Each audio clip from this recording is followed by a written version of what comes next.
Right, just to say, your lunch is 12:45, so I think we're on track. We can get this machine working.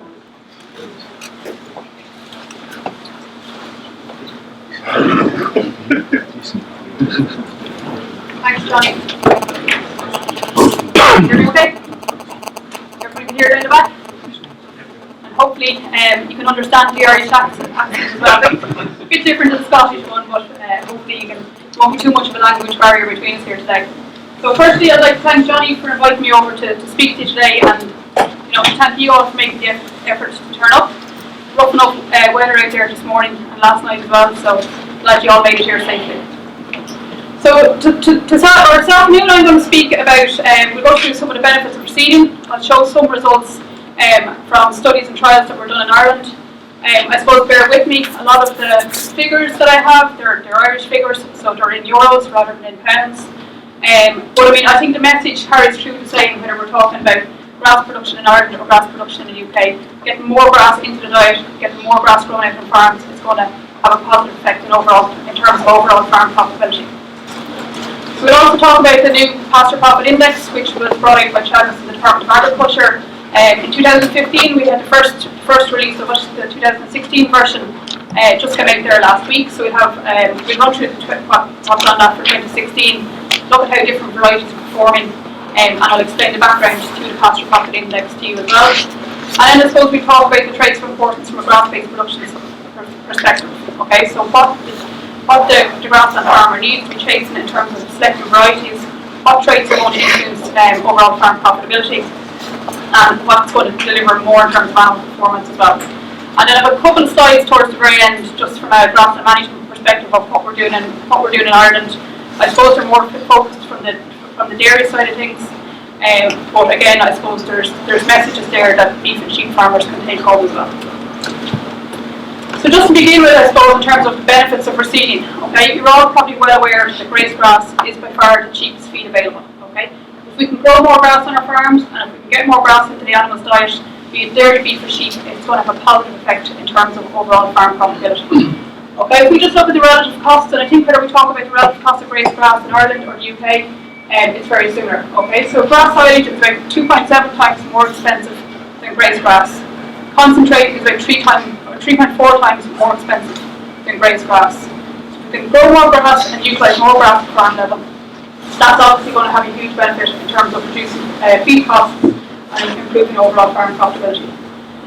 And I suppose it's not all just about more grass, or it's not all about grass in general. It's about the type of grass you grow. Okay, so perennial ryegrass will deliver more in terms of more grass grown at the shoulders of the season, so more grass in the spring and more grass in the autumn when there's a deficit feed out at farm level. I suppose the quality of that grass will also be a lot higher.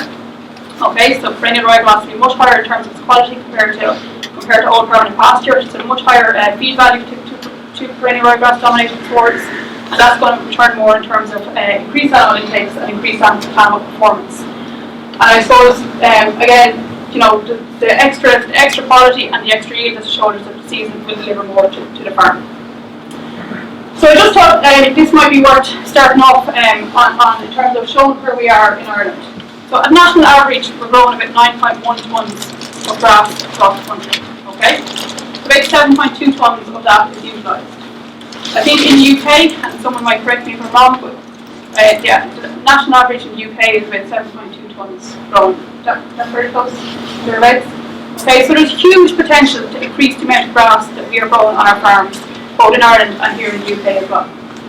Okay, I've got some data from Pasture Ireland, which is a new, I suppose, database that Chadwick have set up over the last few years, and in this database, it's a program basically farmers can record grass grown at farm level, feeds back into this database, and Chadwick can then have a look-see in terms of what farms are producing grass, level of production across the country, and differences between farm systems.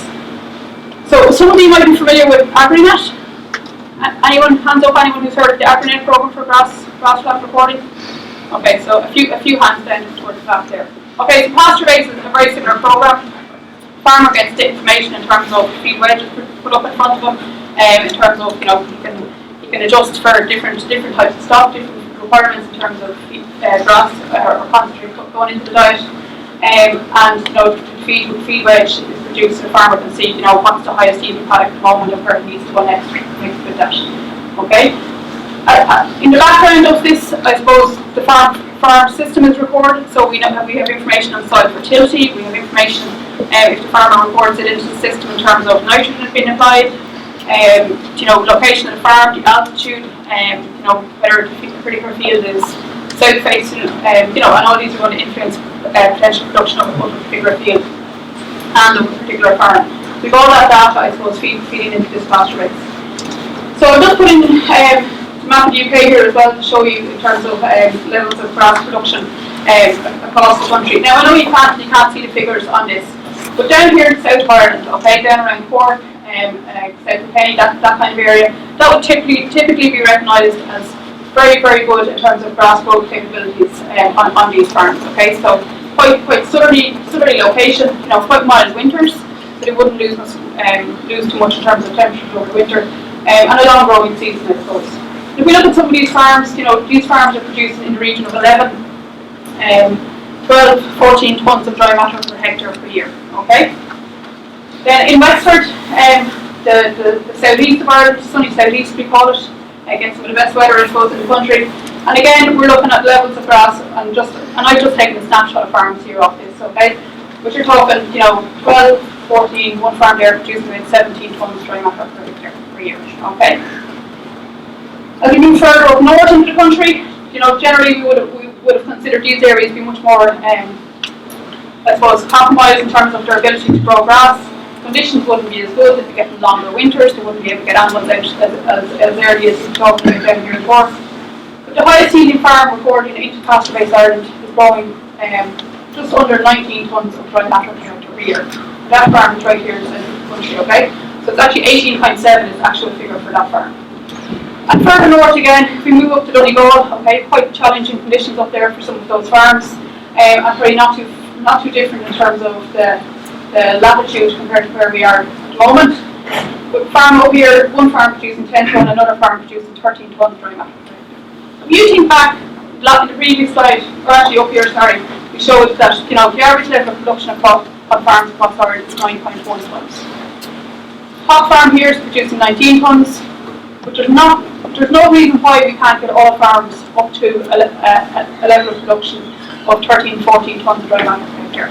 We have the perfect climate for it, and an extra 5 tonnes per hectare would deliver hugely in terms of increased capability of carrying more animals on farm, feeding animals better off grass, reducing silage, reducing concentration, and improving overall farm profitability. And it's something we need to capture, I suppose, as a country. And I would expect, the figures that I'm showing here, they're probably not too different compared to what you have over here in the UK, and definitely not different in terms of what's achievable here in the UK. Okay, but that's where we can be, and that will deliver more profit to our farmers. So benefits of reseeding. Okay, pre-ones that are converted here, you're probably all well aware of this, but I suppose we see increased dry matter yield in the range of about 3 tonnes of dry matter per hectare. Okay. And in reality, I suppose this is probably quite a conservative figure.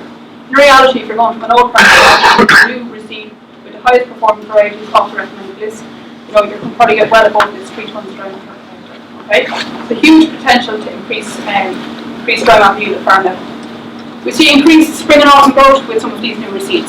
So we get more grass in the spring, more grass in the autumn, when there's a deficit of supply out on farms. Okay, and that's going to again go back and reduce your feed costs.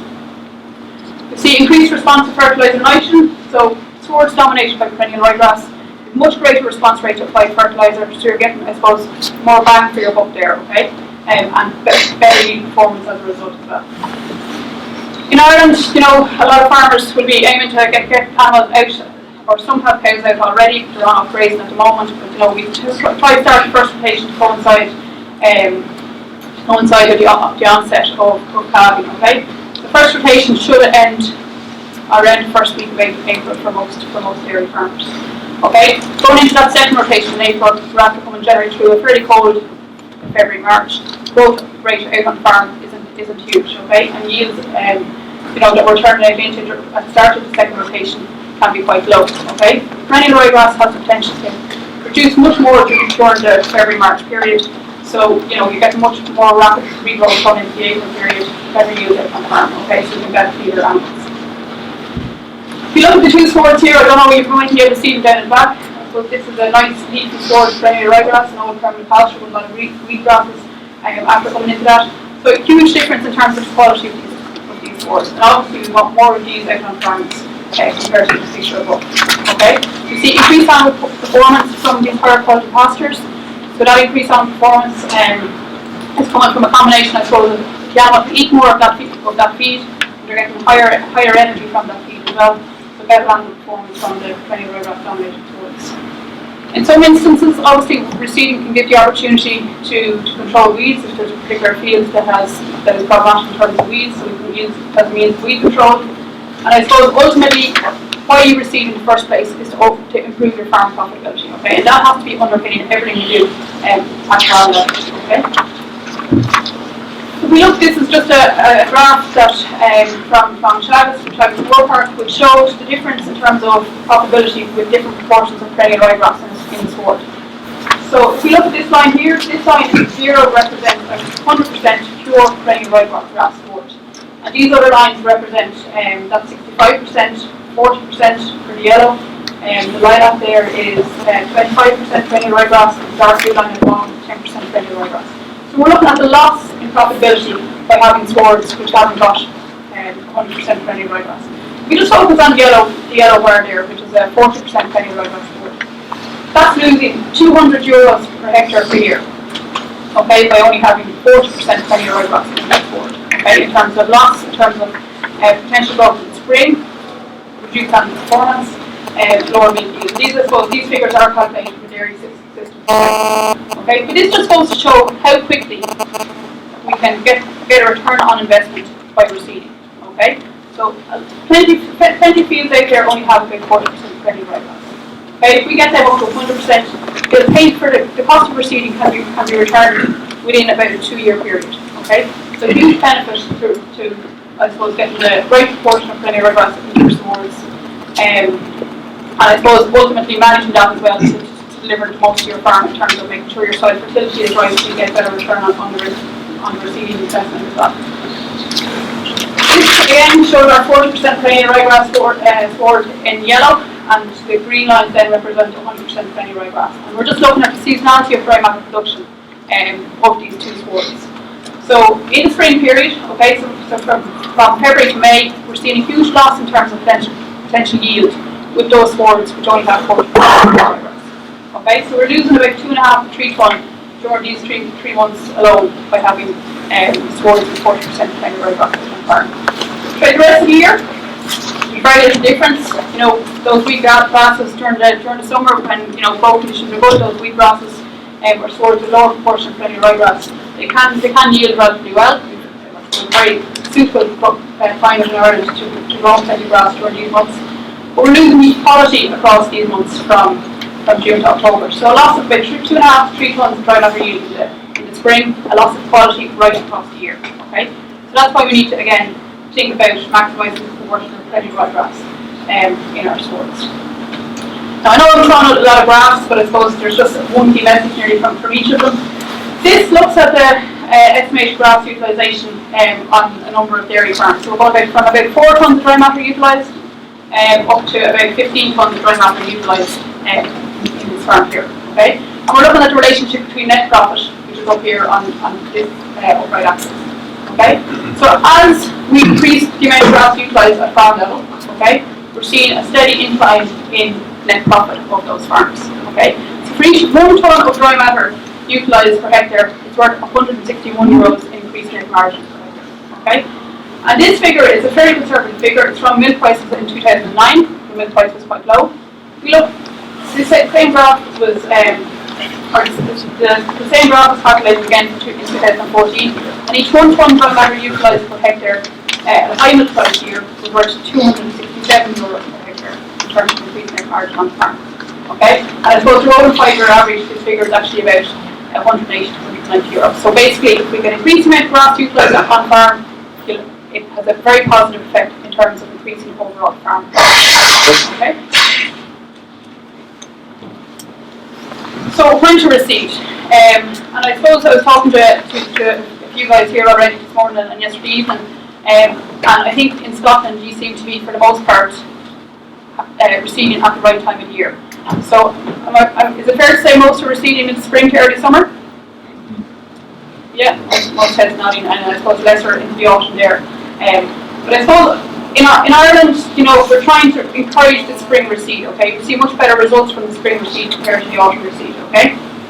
But some guys, they are still reseeding in the autumn. It suits, I suppose, a lot of guys from a feed budget perspective.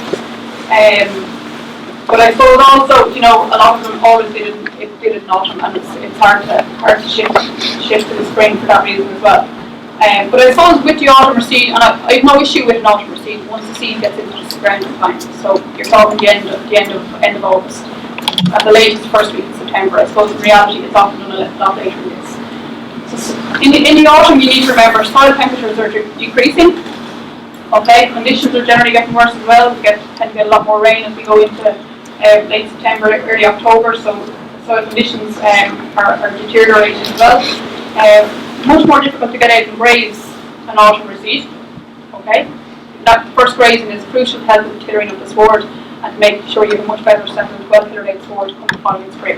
So that first grazing is crucial, and with the autumn reseed, it can be much more difficult to get out and graze in the autumn.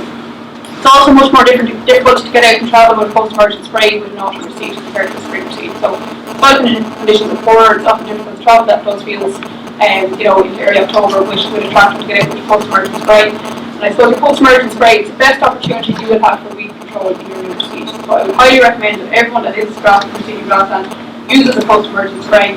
But again, it's more difficult with an autumn reseed. In terms of the spring provides a much more flexibility from a reseeding perspective. Okay, soil conditions are improving, temperatures are on the way up. Okay. Day length is getting longer, so all these, you know, will help with the germination and establishment of that new reseed. Okay? Spring reseeding offers the opportunity to get out and get plenty of grazings off that reseed during the summer months before you close into the autumn. So come the following spring, you have a well-tilled, well-settled sward. Okay? And I suppose also you obviously have a much greater window of opportunity to get out with your post-emergent spray. So a lot of benefits with the spring reseeding. We tend, I suppose, generally speaking, to see much better success rate with spring reseeding. From our own perspective, and I'm speaking about Germinal Ireland here, if we get complaints on, you know, poor strikes or poor takes with reseeding, those complaints generally come from an autumn reseed rather than spring reseed. Okay, so a lot to be said for spring reseed. Soil fertility is a huge issue in Ireland. But I couldn't really get that many figures from a UK perspective. But it is critical to the establishment and performance of both new and established ryegrass swards. Okay, so soil fertility is one of the most important things you can do at farm level. Robert spoke about it earlier, about looking after soil, building your soil P and K indices, getting your soil pH up to where it needs to be, and this is all going to be critical to growing more grass at farm level. Okay. 90% of Irish soils are suboptimal in either pH, P or K. Okay, so only 1 in 10 soil samples to go into our labs for analysis are where they need to be in terms of these two parameters. And if you're not right for your pH, you're not right for your P, or you're not right for your K levels, we're losing out in terms of potential production of those scores. Okay? Anyone, you don't know what the figure is for Scotland? Well, we conducted a survey which Andrew here was very involved with, where we took 120 farms that we knew were doing a reseed, and we said we would come along and do a free pH test for them on the field that they knew they were reseeding, because we wanted to get some kind of consensual figure in from what was happening out there. And we did do all the tests, and the 55% of the results were below 5.5.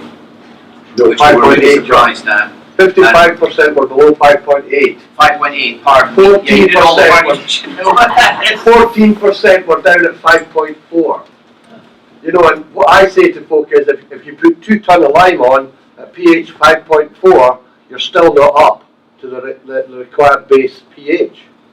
And and that was quite worrying. Yes, because it takes a year, isn't it, Mike? A year to go up half a unit. So, you know, you've got this field ready to reseed and it's 5.2. You chuck a couple of ton of lime on and fire the grass seed in. That lime's not done any work. It's a year before that lime's going to take it up either 5A. 6 preferably for clover plus. Yeah, 6.2 for grassland as well. Yeah, we say 6. You have to get them going with it, you know. I'm going to freak them out. Anyway, so you know, we are just in the same situation. And that's why I do suggest you go and have a chat with Angela Weston up the back with her fancy little machine that will give you a pH just wandering around. Just screw it in the ground and you get a pretty accurate figure. It gives you some idea of where you're at with your acidity. And I think it's a shame that government aren't backing this sort of challenge about sorting Scottish farming out the way we did in the old FHDS scheme days when the lime was subsidised and got the grassland farming going. And that would be the message I'd be sending to government, that we need to get out of this farming business by becoming more efficient, and that's the kind of support we should be looking for. Supporting, improving the ground. Because at the moment, everybody's really struggling with cash. And the idea of suddenly magically finding in your farming budget, you know, 600 ton of lime bill you weren't thinking of doing, it's just very difficult. Yeah. But it you know, and it should be the first step, and I suppose liming is the first thing to start to correct. So correct your pH. If you get your pH up to where it needs to be, Johnny says 6, I will say 6.2. But if you get your pH up to that, your pea in soil also becomes a bit more available. Okay? So by having the right pH, your pea becomes more available, so your other nutrients in the soil become more available. And so, you know, correct your soil pH. What is the ton of lime here? 25 quid. 25 quid. Okay, so I mean, it's probably one of the cheaper things you can do at farm level to increase production if your soil pH is wrong. But you know, definitely worth getting out, doing your tests, and seeing where you're at and what you need to do. Okay. So if we move on now to the more kind of grass variety side of things, and I suppose I'll just go through some of the differences. Some of the terms I suppose we talk about grass varieties. Some of you are probably well aware of this, but I think all too often we kind of skip over some of these terms without explaining what the difference between them might be. So I suppose each variety falls into a category of either diploid or tetraploid. So diploid varieties, they're your denser varieties, they're more printed. The density of the spore kind of acts like a carpet almost underneath the hoof of the animal. So they tend to be slightly lower yielding compared to tetraploids, slightly lower in terms of their diameter digestibility or quality. They do have a higher DM content, about 2% higher compared to your tetraploids, but they are more densely pillared, and it's a real plus of the diploids. Remember, D for diploids, they bring the density to the equation. Tetraploids, on the other hand, higher yielding, higher in terms of their DMD, their D value, diameter digestibility, whatever you want to call it. From what we've seen, the tetraploids, you know, they're more palatable to animals. Animals can graze them down to a lower base. We see greater animal intakes off them. And generally speaking, we're also seeing higher animal performance of pure scores of tetraploid, okay? But they are slightly lower in terms of their dry matter percentage. And tetraploids are more open, okay? So more open spored, I suppose they're more susceptible to poaching. And for that reason, we tend to make mixtures with a combination of both diploids, which bring direct density, and tetraploids, which bring the quality to the sport, okay? Heading category. So your heading date refers to the reproductive date of the variety or when the variety throws out of the seed head. On the Scottish recommended list, it's split into 3 categories: early, intermediates, and lates. Early heading varieties are up to day 30, intermediates are from day 31 to day 45, and lates are over day 45. Okay. And what I'd say is look at the actual the REE, which is your relative ear emergence, which is each of these dates here. The REE is day 30, 31 to 45, or over 45. Look at your actual date rather than category. Okay. It's going to have a big difference even within the intermediates. Here, talking about one variety which has a relatively ear emergence date of 31 compared to 45. They're both falling into the intermediate category, but you know you're talking about a 15-day difference between those 2 varieties. So look at the actual dates rather than the heading categories. I suppose when choosing a grazing mixture, what do you need to look out for? I'd say, and I suppose suppose Johnny spoke about it earlier this morning when we were trying to get the projector fixed, about the importance of choosing recommended list varieties. So there's a Scottish recommended list for grass and clover varieties. It lists the performance of those varieties across a number of key attributes. So seasonal dry matter yield, quality is in there, silage performance is in there, and you know, you should really make sure when you're buying your grass seed, make sure you can see that variety on your Scottish recommended list. If it's not on the list, we don't know how it's going to perform under your growing conditions. Okay, and I suppose within the Scottish recommended list, I mean, to be fair, I suppose it's quite a long list of varieties. Look at how the varieties are ranked within that list. So look at where they're falling within that rank. So you want really varieties that are lying in category 1 or 2, rather than the lower performing varieties which are further down the list. Okay, make sure the varieties you're buying, mixtures you're buying, have varieties which are Scottish recommended list. You need to arm yourself with this knowledge so you know what you're buying, what you're putting in your farm, because there will be big differences in terms of what those varieties can deliver. From the Irish recommended list perspective, I suppose, we have a much shorter list than what the Scottish list appears to be. But I suppose even within the Irish list, between top varieties and potential varieties, there's a difference of over 4.5 to 1 in grass dry matter yield between the best and worst varieties here. So you really need to be looking at where those varieties are performing on the list to make sure they're going to deliver for your particular requirements. Okay. Key traits from a grazing perspective: high seasonal dry matter yield. So you want good growth in the spring, good growth in the autumn. Again, it's getting animals out to grass that little bit earlier, getting more grass into the diet, and reducing the more expensive feed costs such as silage and concentrate. You want high total dry matter yield. So generally, I suppose varieties which are good in the spring and autumn tend to have high total dry matter yield as well. You want good grass growth across the year. High quality. So I think the D value on the Scottish list is reported. So we talk about DMD, which is dry matter digestibility. We talk about D value. But you want high D value varieties. They're going to deliver more in terms of animal performance. And I suppose that's going to deliver more in terms of profitability to the farm as well. Okay, so high D value varieties. And obviously clover also has a role. I'm not going to go into too much detail on clover here today, but we're seeing a lot of benefits to having clover in your grazing swords. There's work going on in Teagasc at the moment down in Clonakilty in the southwest of Ireland, where they have clover versus no clover swords in farm systems type study. We're seeing an extra 56 kilos of milk solids with cows that are on clover swords. So a lot of benefits to be gained in clover. Some drawbacks as well, but I suppose in order to get the performance benefits, you're talking about the need for 25 to 30% clover in the sword, which isn't always that easy to achieve at farm level. But I suppose a lot of benefits to having clover there. So we move on to the Teagasc Pasture Profit Index. Firstly, I suppose we just ask yourselves, have any of you heard about this index that's come out of Teagasc in the last 12 months? Show of hands, find out heard of it? Okay, so it's actually nice to your hands going up there. So basically what this index, it ranks grass varieties in economic terms. So the values I'm going to show, they're all euros per hectare per year, okay? I suppose the first thing, and the background, I suppose, to this index is, within the recommended list, you see the relative performance of varieties. But I suppose ultimately, it's difficult to differentiate the difference between individual varieties when you're looking at relative yield of 100 versus 102, okay? And I suppose the idea of the pasture profit index was to put those differences into euro terms, into what those varieties can deliver for each of the traits at farm level, okay? And I suppose that farmers better identify the strengths and weaknesses of individual varieties and be able to pick the best varieties accordingly then for their farm system.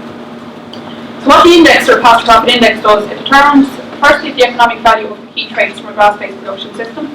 Those traits are spring, summer and autumn dry matter yield, quality, silage dry matter yield and persistency.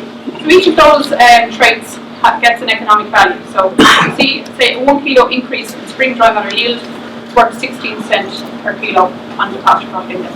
Okay. So the variety ranking, varieties are then ranked based on the sum of the performance within each of these individual traits. Okay. So we get a ranking for each variety in terms of its overall pasture profit index value. And I suppose what's important here, because obviously this index would be no good if it was going to recommend or be shown different varieties to be better under a dairy versus a beef versus a sheep system. So we did do some work looking at how varieties ranked under different types of systems, how different varieties ranked at different levels of total diameter production, and basically they were consistent. So the top varieties were always the top varieties, regardless of whether we're talking about a dairy, beef, or sheep system. Okay, and the lowest varieties were always the lowest varieties, and that's what's important. So the Pasture Profit Index, it is a collaboration between the Department of Agriculture and Teagasc. Okay, Teagasc have been working on this index since 2008. As I said already, 2015 was the first year that it was applied to varieties off our recommended list. Okay, and it's just been the 2016 version has just been released. So as I said already, it's a total index to aid in variety selection. Quantifies the economic value of each trait, okay, and assigns the economic value to an individual cultivar. So for each trait, within each cultivar gets an economic value, and then the sum of these traits gives the total economic value in euros per hectare per year for each variety. Okay, and it's published at the back of the Irish recommended list. So if anyone want to have a look and see what more, I suppose see more about this, you just Google Irish grass recommended list. 2016 list will come up there, and that's available there for anyone to use. I would say just bear in mind the Irish list of testing varieties in Ireland under our condition won't be slightly different to what you have here. But you know, if you want, I suppose you should look to the Scottish recommended list of testing varieties for your own particular requirements. So I know the text here is there. I don't really expect you to be able to see it, but I just want to, I suppose, explain the background on what's within what are the traits there within the Pasture Profit Index. So firstly, you have the variety details. So you have the variety name, the variety, so we see whether it's a diploid or a tetraploid, and you have the heading date of that variety as well. So the heading date for the first variety there is the 5th of June. We then have the sub indices, okay? So this is all values are in euros per hectare per year. We have dry matter production broken down into spring, summer, and autumn. We have quality, we have silage, and we have persistency. So that's the sub-indices, and you can see how each variety is performing within each of those key traits. And then we have the total PPI value in euros per hectare per year. So for the first variety here, Abergain is the best of the late tetraploids, has a PPI value of 199 euros per hectare per year. Okay, so you can see how that variety compares to other varieties on the list here as well. Our Plentiful is the second best late tetraploid we have of our recommended list, at 177 euros per hectare per year, and I suppose it goes down to 89 euros per hectare per year for those performing late tetraploid. Okay, I suppose what's important is the sub-indices and how varieties are performing within the sub-indices. So if we just look at the sub-indices here, say Abergain's there for spring dry matter yield at 38 euros. The lowest variety there is at minus 23 euros. So you're seeing a big enough difference between the best and the worst variety in terms of euros per hectare per year for spring dry matter yield. For summer, the difference is much smaller. There is about 44 euros, and you know, 32 euros there is worse. So much smaller difference in summer. All varieties basically can grow plenty of grass during the summer. It's less valuable if we have plenty of grass in the system. So spring is much more valuable in terms of the difference between varieties. You have autumn performance there as well. You have quality, and we'll just talk about quality as well as we go through the different categories. I suppose, you know, Abergain there, 65 euros per hectare per year is the best variety overall in the PPI in terms of quality sub-indices. And quality is a hugely important trait. As you look at some of the other categories, you'll see the range that we're seeing in quality in terms of what the differences are between varieties. But even between the late tetraploids, and we'd say the late tetraploids should be the highest quality category for varieties that we have. Best is 65 euros per hectare per year. The worst of these is 16 euros per hectare per year. So a big range of difference between these. And again, you know, I suppose it's the importance of looking at the D value when you're looking at varieties that are in a particular mixture. We know the Irish recommended list. The difference between the best and worst variety for quality is, I think, 3.5 percentage units. Very, very small difference in the recommended list. If you look at the recommended list, you'd say it's not that important. You know, we're seeing a difference here of 65 euro lowest variety, overall we can see in a minute, so you can see where the difference is coming from. You've got the silage performance there, so that's the sum of first and second silage for each of these varieties, and you have persistency here as well. Okay? So 0 is representing a persistent variety. Those varieties should be lasting 12 years or longer at farm level. Abergain has a value here of -5, so that is lasting 11 years out on farm. The worst variety off the list is -11 euros. And we'll look at that in a minute here as well. So basically a small enough difference, I suppose, between best and worst for persistency. When you take the difference between the best and worst for spring road is about 105 euros, or about 104 euros for the difference between best and worst for quality. Only 11 euros in terms of small difference in terms of persistency between varieties. Biggest drivers of persistency are monthly management and soil food. Okay? We move on to late diploids. You can see our choice is the best of the late diploids here at 173 euros per hectare per year. And again, it's broken down each of the witnesses there is easy to read. I know it's not easy to read if you're at back rules, but if you have the index in front of you, I suppose you can see where varieties are performing well and where they're not performing so well. For quality, again, if we look at our choice is 64 euros per hectare per year for quality, so very high quality score for this diploid. Jumbo is the second best late diploid at 44 euros per hectare per year. You can see the variation, it goes down to -10, -16, the lowest variety overall at -23 euros per quality. So a difference of from +64 to -23 euros per hectare per year for quality. So it just again goes to show how important the quality is as a variety. Let's move on to the intermediate tetraploids.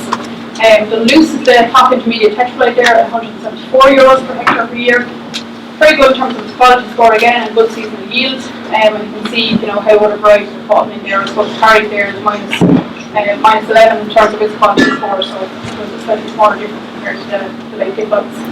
If you look at the intermediate diploids, Aromatic, top variety here. Aromatic is actually the top variety overall on the pasture profit index at 210 euros per hectare per year for 2016. And again, you can see in terms of quality, Aromatic is there at 36 euros. And then you have -6 to -23, -39, so a huge range in terms of quality of these varieties again. So quality is a very, very important trait, and I think we need to pay a lot more emphasis to it at farm level. Okay? So that's the full list of the varieties off the Irish recommended list. I'm not going to run through them there. I suppose Aromatic is the top variety overall at 210. You have Abergain at 199, and then you can see the other varieties as you go down through them. There's about 30 varieties in total on our recommended list, and all the varieties that are on the recommended list have a pasture crop index. Okay? So I suppose, kind of just to summarise, in terms of the pasture profit index, you still need to look at the heading date and diploidy of varieties when they're going into mixture. Okay? So it's not a matter of looking at the pasture profit index and looking at the total PPI value, say for Aromatic there, 210 euros, and picking maybe the top 2 or 3 varieties. You need to look at how they're performing in terms of what their heading date is, what their ploidy is, and that's going to be the backbone of formulating crop mixtures. Okay, so you need to pay attention to those parameters rather than just focusing on the euro values. The pasture profit index, it does highlight the strengths and weaknesses of individual varieties. Okay, so it allows farmers better to see where varieties are performing well, where they're falling off in their performance. And I suppose this simplifies the selection process for farmers. So you can see in euros per hectare per year what's doing well, where it's doing well, and making sure that they're getting a good balance of varieties in their mixtures. And you need to focus on the key traits. So whatever the key traits are for your particular system, or indeed for a particular field. So if you're seeding a grazing field, obviously then you're not going to put too much emphasis on the silage to make sense. If, for example, silage is important to you, for that particular field, then you're going to put more emphasis on the silage to instead there. Okay? So I'm just going to show a short video, I suppose. It's kind of a video from the Ivors grass breeding plant down in West Wales. And I suppose they have a lot of varieties at the moment which are doing well on the pasture profit index. They're the top performing varieties across the categories. So I'll just show a short video, if you bear with me. While Mary's preparing that, it should be a comfort to those that do deal with us to know that we have got Abergain, Aberchoice, Abermagic, Jumbo, your mixtures. You look at the Scottish book. So a logical thing would be look at the book, what's top of the Scottish book, and it also happens to be riding high on that, and that's actually quite good. But not every variety that we would endorse fits too well in that model. And we had a debate for ages about how many varieties you'd have in a mixture. And I have a little question actually while you're there. There's 12-year persistency. These trials haven't been done for 12 years, have they? No. So how do you know that? So, good question, to be fair. Sorry. The persistency is calculated off the recommended list trials. Our recommended list trials are only in the ground for 3 years. Okay, so it isn't near long enough. So it's the same as our SEC. Yes. 3 years. 3 years. Yeah. So it isn't near long enough, and I suppose it's the area that charities are doing the most work in at the moment, because as it stands, there would be overly happy with how persistency is quantified with it. Okay, but what they have done is they've looked at the change they've looked at ground score as an indicator of persistency, and that's the change in ground score in particular.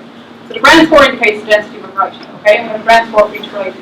Department of Agriculture assess ground score at the end of year 1, at the end of year 2, and again at the end of year 3. So it's 3 years for every plot in the trials. 3 years ground score for each plot. Okay, so then we look at the difference between year 3 and year 2. Okay, so look at the difference between the last 2 years of that plot's life. And that if a variety, for example, if it's using a lot of ground score, so it's using 1 unit in terms of ground score, it's going to have a more negative PPI value as a result of that.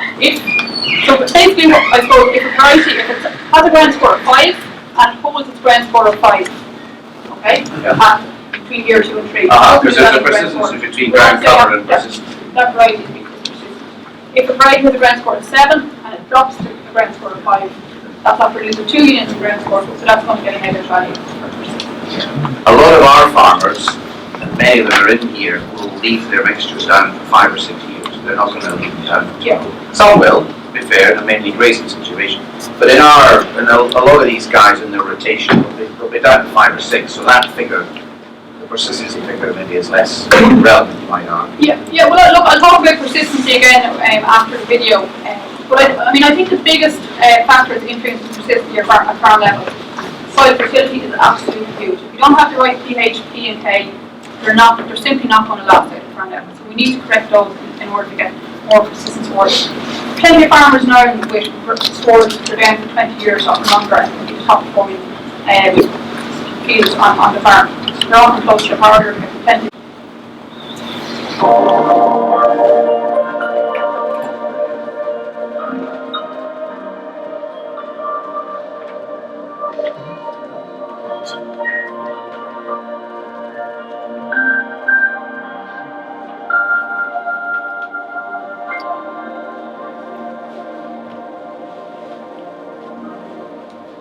Germinal devotes a huge amount of resources into product research, variety development, and we have done that for pushing 30 years.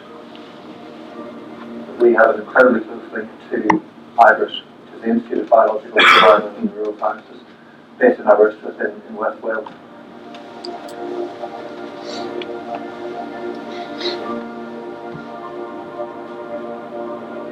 In order to get a variety onto the national list, it has to pass certain criteria. It needs to be distinct from any other variety, uniform within the population, and stable over several generations.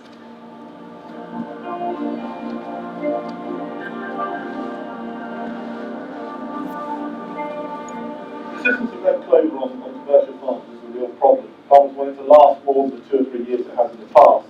This is a red clover persistency trial. Is it helping you achieve that aim? It certainly is. That's one of the great successes we've had in McEvoy in recent years in the red clover breeding programme, is to increase persistency in the farms. We now have varieties such as Claret and Chianti, which have 5, maybe 6 harvest years from them.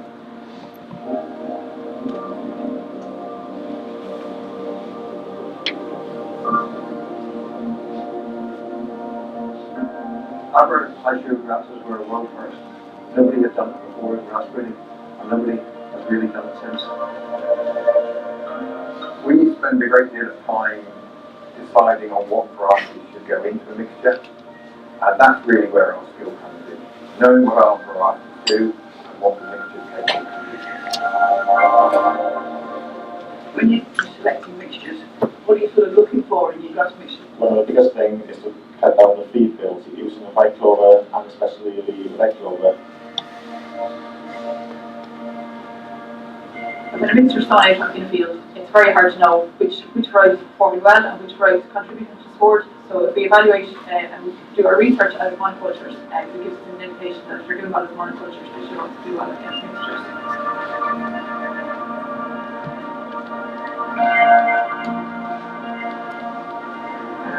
Germinal is engaged in producing the best yielding, the best performing, the most persistent long-term varieties of grass, clover and other forage to ensure that the farming systems are more efficient.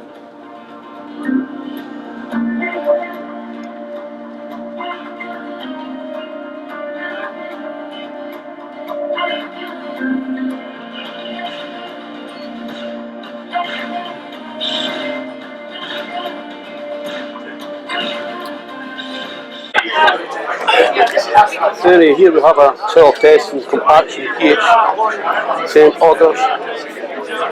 Never seen them before.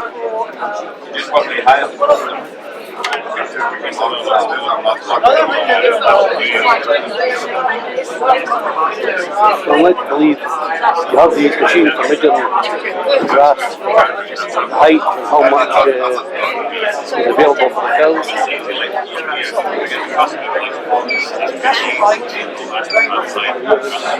A demonstration here.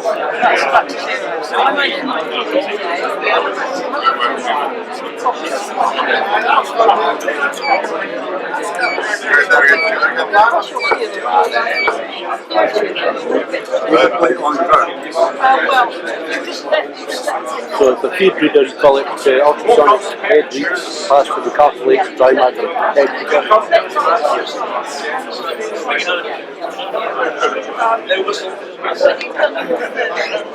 It's very low.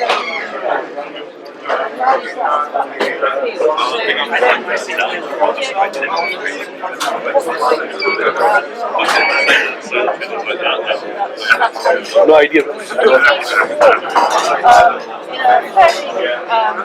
Regular.